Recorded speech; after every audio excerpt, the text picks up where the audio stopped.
There's a version of planning travel that feels exciting at first, and then slowly it turns into a second job. You bookmark the article, you save the Instagram posts, you pin another destination on the map, and at some point, that list gets so long that instead of helping you decide where to go, it just gives you more reasons to wait. Hi, I'm Teresa from an acre in the city. So, what makes a destination underrated? Before we jump into the list, let's talk about what underrated actually means, because that word gets thrown around a lot. For me, underrated doesn't mean difficult to reach. It doesn't mean hidden, and it definitely doesn't mean lacking things to do. It means the destination delivers an incredible experience to the right traveler, but it doesn't get nearly the attention that it deserves. I've noticed something after visiting all 50 states. The most popular places aren't always the most memorable. In fact, some of my favorite trips happen in places that most people probably wouldn't even consider. And if you've ever arrived someplace famous, only to spend more time navigating through large crowds than actually enjoying the destination, you already understand why underrated places matter. Let's start with number 10, Port Huron, Michigan. If you enjoy waterfront towns,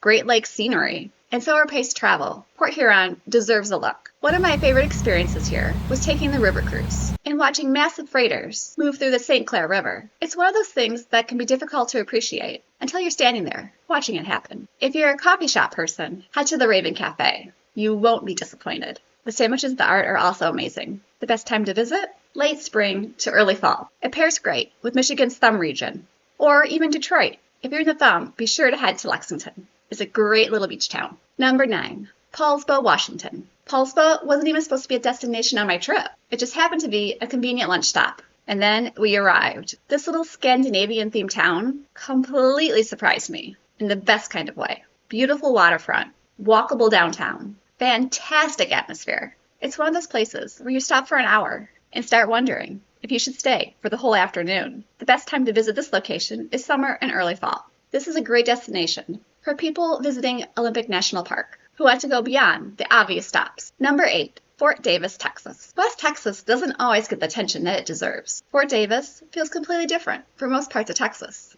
The mountains, the dark skies, the scenic drives, and nearby McDonald Observatory offers some of the best stargazing in the country. And if you're already heading towards Big Bend, this is an easy addition. For some travelers, it might end up being a highlight. Number 7, Great Basin National Park in Nevada. Most people drive right by Great Basin, or skip that area of Nevada entirely. That's their loss. I visited in the spring. The cave tour was fantastic. The main road wasn't open yet because of the snow, but even with limited access, the park was still incredible. Seeing the snow linger on hiking trails while enjoying the relatively mild weather made the whole experience feel unique. Great Basin is a great national park to visit if you want scenery without the crowds. Number 6, Theodore Roosevelt National Park in North Dakota. If Yellowstone feels overwhelming, look at Theodore Roosevelt. I last visited in early May. Sure, some trails were a bit muddy, but the crowds were almost non-existent. And wildlife?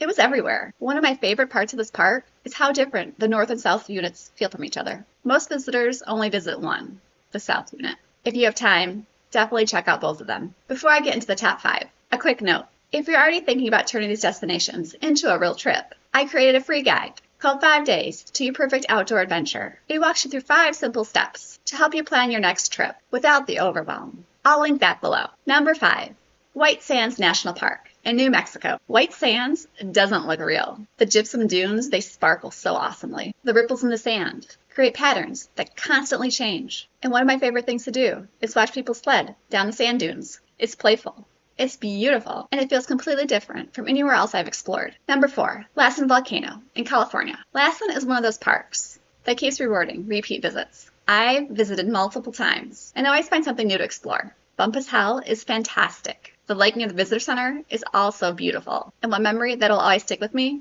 is hiking alongside a school group. Watching the kids get excited about nature was a reminder that travel isn't always about the destination. Sometimes it's about seeing other people experience it too. Number 3, Cumberland Island National Seashore, Georgia. If you're looking for a destination that feels completely different from everyday life, Cumberland Island is hard to beat. Wild horses, scenic ruins, miles of undeveloped coastline, not a lot of people, no commercial development. It's one of those rare places where the slower pace is part of what makes it memorable. Number 2, Glenwood Springs, Colorado. Glenwood Springs gives you an incredible amount of variety in one destination. You've got the famous hot springs, great hiking. Hanging Lake is absolutely worth it.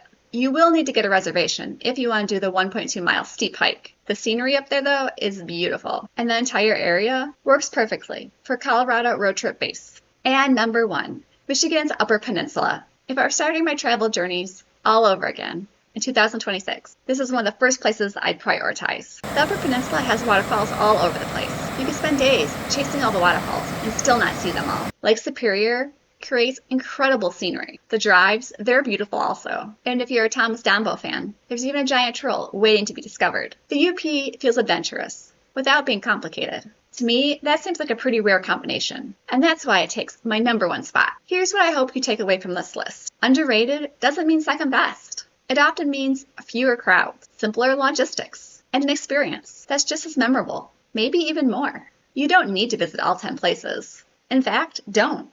Pick one, the one that keeps pulling at your attention. Build a simple road trip around it, and start there. Because the people that build amazing travel memories aren't usually the ones that research the longest. They're the ones that picked something and went. And now that you know where you might want to go, watch this next video where I share my favorite road trip memories from all 50 states. Because those stories might completely change the way you think about road trip travel. Until next time, happy travels.